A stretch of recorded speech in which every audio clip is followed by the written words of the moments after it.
When management decides to invest in a new fleet management software, it's understandable to be nervous about how it's going to affect your accounting department.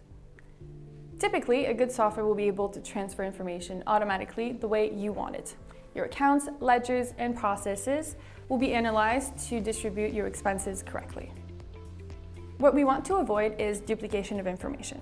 We don't want both softwares to have their own way of working or double entries. Another important thing to have is flexibility.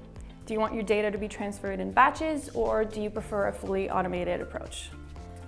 Doing them in batches allows your accounting software to check and validate before anything is transferred. Once you trust your software, you may want to evolve to a more automated approach. That means each time a transaction is approved, it is automatically transferred to your accounting software. Your accounting and fleet management software should always go hand in hand. If that's not the case for you, then maybe it's time to reassess your fleet management software.